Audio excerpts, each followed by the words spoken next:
NB নিউজৰ বঙাইগাঁৱৰ bureau Vikram Ranjan ৰয়ক ঘৰত আহি হত্যাৰ ভাবুকি প্ৰদান কৰিলে লাচিত সেনাৰ চিনাকি দিয়া এদল গুণ্ডাবাহিনীয়ে। গুণ্ডাবাহিনীৰ নেতৃত্বত প্ৰাণজিৎ দাস, ৰূপম কলিতা আৰু জনৈক জিতু প্ৰায় 15জনীয়া দলে ভাবুকি প্ৰদান কৰে সাংবাদিকজনক। ঘৰৰ পৰিয়ালৰ সন্মুখতে ভাবুকি প্ৰদান কৰাত নিৰাপত্তাহীনতাত ভুগিছে সাংবাদিকজন। অভয়পুৰী থানাত এজাহাৰ দাখিল। সাংবাদিক সংগঠন জাফা আৰু জোৱাৰ গৰিহণা। হয়, বীৰ লাচিত সেনা নামৰ এটা সংগঠন আছে, যিটো সংগঠনক আচলতে আমিও শ্ৰদ্ধা কৰোঁ। কিন্তু সেই বীৰ লাচিত সেনা নামৰ যিটো সংগঠন আছে, সেই সংগঠনটোক একাংশ নেতাই আচলতে ব্যৱহাৰ কৰি আছে। তাৰ স্পষ্ট উদাহৰণ আজি পালোঁ।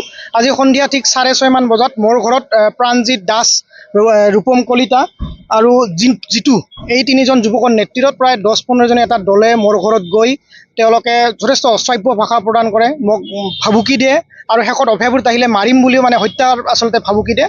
আৰু মোৰ এটাই দক আছিল যে তেওঁলোকে কোৱা মতে মই তেওঁলোকৰ বেনাৰ এখনত বানান এটা ফুল ধৰিছিলোঁ, যিটো তেওঁলোকে অসমীয়াক ভাল পায়, অসমীয়া ভাল পোৱা তেওঁলোকে সংগঠন, গতিকে বেনাৰ দিছিল আৰু সেই বেনাৰ এটা বানান ভুল হৈছিল। বানানটো মই ধৰাৰ কাৰণে আজি এই অৱস্থা, আৰু তেওঁলোকে যথেষ্ট ভাবুকি প্ৰদান কৰিছে আচলতে মোৰ পৰিয়ালৰ সন্মুখতে। গতিকে মই এই ক্ষেত্ৰত যি অসম সেনা বা লাচিত সেনা আছে তেওঁলোকক বিহিত ব্যৱস্থা গ্ৰহণৰ কাৰণে দাবী জনাইছোঁ। লগতে মই অভয়াপুৰী থানাত এই সম্পৰ্কত এখন এজাহাৰ ইতিমধ্যে দাখিল কৰিছোঁ আৰু আশা ৰাখিছোঁ অভয়াপুৰী আৰক্ষী বিষয়া তথা বঙাইগাঁও জিলা যি আৰক্ষী আয়ুক্ত আছে তেওঁলোকে এটা বিহিত ব্যৱস্থা এইকেইজনৰ বিৰুদ্ধে ল'ব।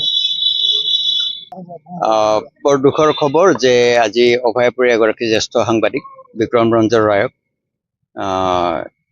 তেওঁৰ ঘৰত গৈ এটা গুণ্ডা বাহিনীৰ দলে তেওঁক হত্যাৰ ভাবুকি দিছে আৰু তেওঁলোকে নিজকে চিনাকি দিছে বীৰ লাচিত সেনাৰ সদস্য বুলি। আমি বীৰ লাচিত সেনাক শ্ৰদ্ধা কৰোঁ আৰু বীৰ লাচিত সেনাই অসমৰ হৈ, অসমীয়া জাতিৰ হৈ ভাল কাম কৰক, আমি তেওঁলোকৰ প্ৰতি সদায় শুভেচ্ছা ৰাখোঁ।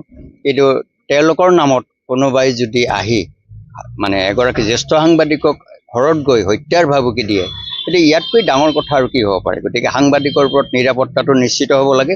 মই প্ৰশাসনৰ ওচৰত অনুৰোধ জনাওঁ যে এই ব্যৱস্থাটো কৰিব লাগে, আৰু মই বীৰ লাচিত সেনাৰ অসমৰ মুৰব্বীসকলকো অনুৰোধ জনাওঁ যে এওঁলোকৰ ক্ষেত্ৰত অন্ততঃ নিয়ন্ত্ৰণৰ ব্যৱস্থা কৰক, যাতে আগলৈ কোনো ধৰণৰ অন্য সাংবাদিকে তেওঁলোকৰ ফালৰ পৰা কোনো ধৰণৰ ভাবুকি বা বিশেষ ব্যৱস্থাৰ সন্মুখীন হ'ব লগা নহয়।